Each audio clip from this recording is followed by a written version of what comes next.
What's up, YouTube? It's your boy, Rush Mike. I think it's been quite a few days since I last made a video.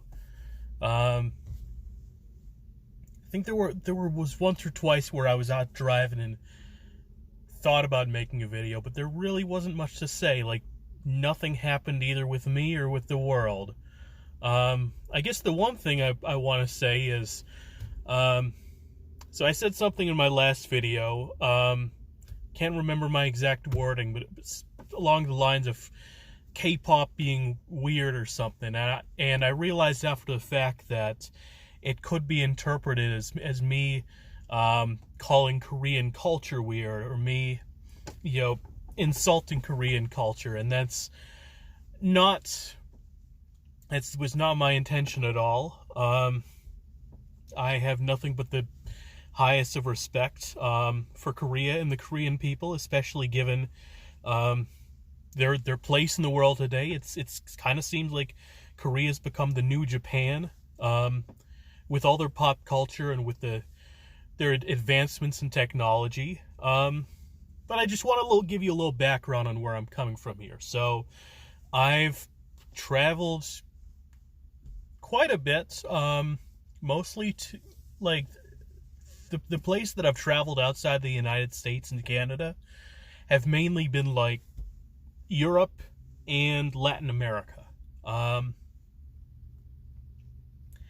Europe and Latin America, Europe especially so, but Latin America too to an extent, are very much a Western-based cultures, which is what I grew up in, a Western-based culture. So, of course, there's always going to be something of a culture shock whenever you go to a new country. But, if you go to a place like England, there's not going to be that much of a culture shock. I'd say the biggest culture shock to me in England was paying to use the bathroom, which is really not a thing in the United States. Same with, say, Mexico. I spent most of my time in Mexico City, which is different from the border areas, different from northern Mexico, so you don't have a really American culture, but you still very much have a Western-based culture. In part because of the proximity to the United States, in part because of Spanish rule. So again, you go there, there's going to be a bit more culture shock, but not that much. You go to East Asia, China, Japan, Korea, Vietnam, Thailand, Indonesia, whatever. And I've never been to any of those places. I've never been to East Asia, but from what I've been told, the culture shock is much greater. So the things we think of as totally unusual in the West are completely normal there. And there's nothing wrong with that. It's just different.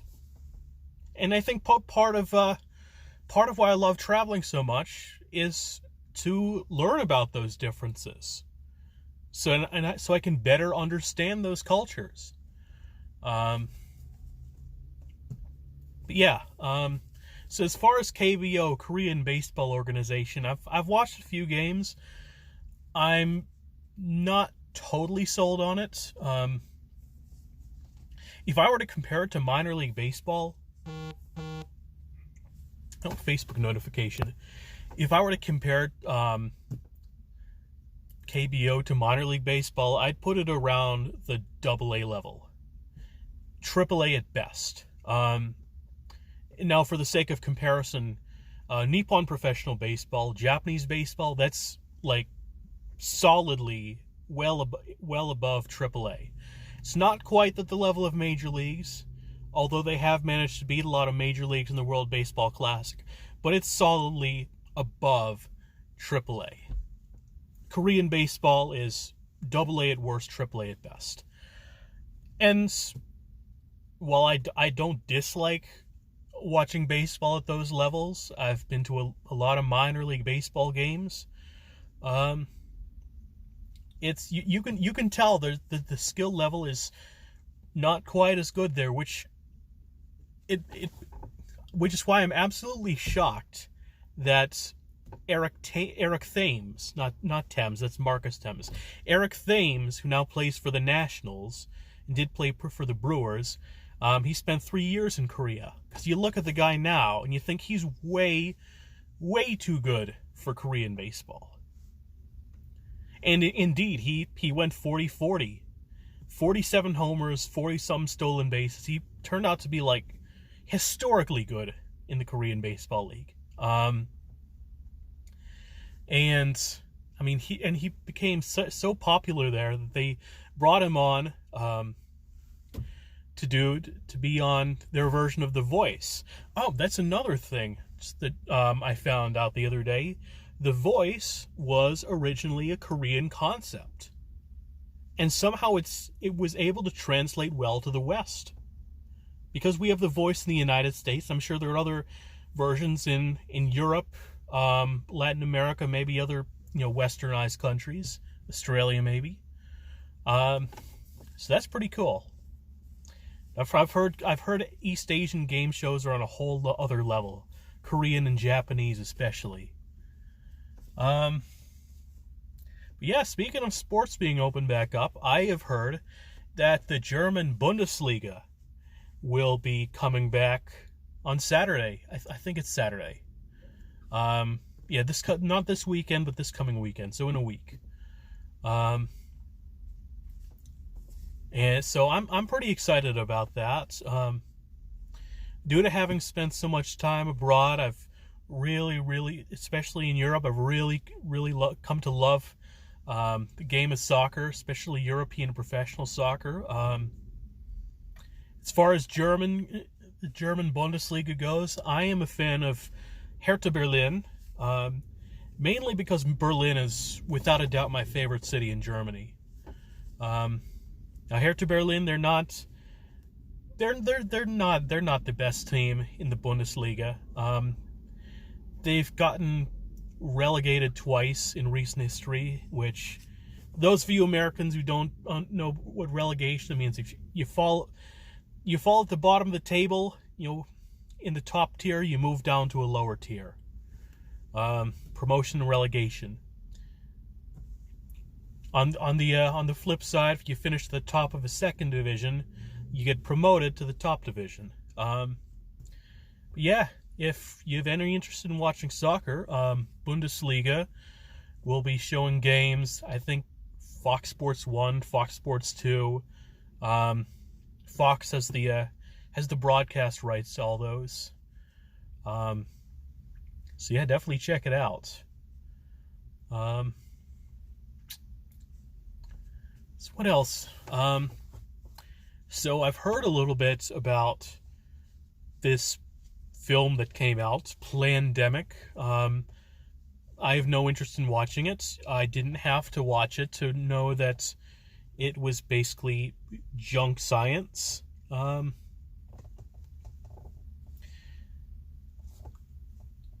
So I'd say the only real reason to watch it is just for you to just to find out exactly how junk it is. But like, seriously, do not, whatever they're saying in that film, do not take it seriously. Like, these people have gotten their work debunked. They are not worth listening to. Listen to the CDC. Listen to Anthony Fauci. They know what they're talking about. Apparently, 11 of Trump's Secret Service agents tested positive coronavirus, as well as a couple people in the White House. One was like a Stephen Miller's wife, spokesperson for Mike Pence, and the other was like an ex-military guy who happened to be, I think it was like a spokesperson capacity he was in. He was the first one to test positive in the White House, so it's very possible it may have made its way to Trump and Pence. We'll have to see. But if Boris Johnson is any indication, I unfortunately do not think this will be it for Trump. Although He is in his 70s, and Roy Horn, who was the Roy in Siegfried and Roy, the Las Vegas Tiger Act, he just died at the age of 75 from coronavirus. Now, when something like that gets reported, somebody dying of coronavirus, you always got to see if there were underlying issues that contributed to the death and whether coronavirus played enough of a role in actually killing the person. But I think it's safe to say that Roy Horn died of coronavirus. I've never been to Las Vegas. Definitely a place I want to go when we're allowed to travel again. But I don't really have much to say about the Siegfried and Roy Act. It seems pretty cool. I've also heard there's some animal welfare issues, so kind of conflicted on that. But yeah, Roy Horn dead at 75.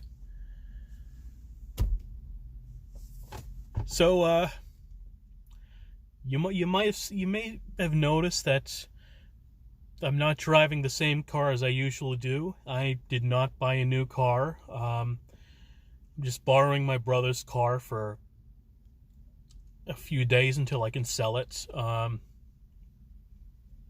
The only reason I'm not using my own car is just because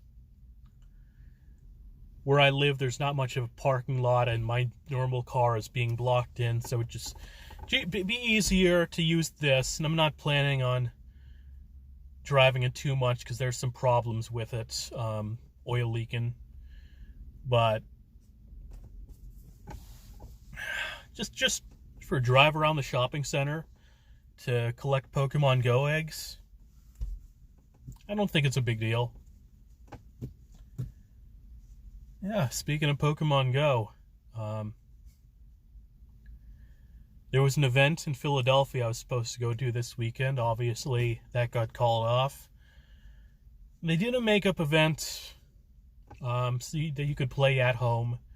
They did that, and honestly, I was a bit disappointed. They promised some new content, or at the very least, hinted at some new content, and what the new content there was, it was really underwhelming. But that's the nature of Pokemon Go, is there's always some new event going around. They had a couple events recently where it's kind of like a simulation of going through the original Pokemon Game Boy games, Red, Blue, Gold, Silver, where you battle all the gyms, catch Pokemon of different types, and then at the end you get Mewtwo in Kanto, and then Ho-Oh in Johto. That was pretty fun. They're doing the same thing in Ho in Gen 3, so I'm looking forward to that. Otherwise, not a whole lot to say. I know some states are opening back up, at least like a soft opening. Like I've heard like some businesses will be able to open up at only like half capacity or quarter capacity because of social distancing. So I don't think it was the right idea. I do think it'll cause the spread of the virus to accelerate. Definitely not what we want. Yeah, that's pretty much all there is to report. NFL schedule came out. Hopefully that goes on as planned, although I've heard some talk about California not allowing live sports events, or at least not allowing spectators for live sports events. So I hope that doesn't screw up anything with regard to the NFL season. Yeah, I guess that's about it to report. Gonna fill up the rest of my Pokemon Go eggs. Maybe see if I want something to eat. Not too hungry, but I've definitely got a taste for, like, some sort of ethnic food. Yeah. So see you next time. Make sure to like, comment, subscribe as usual if you like my videos, you like this channel. And I'll see y'all next time. Take care.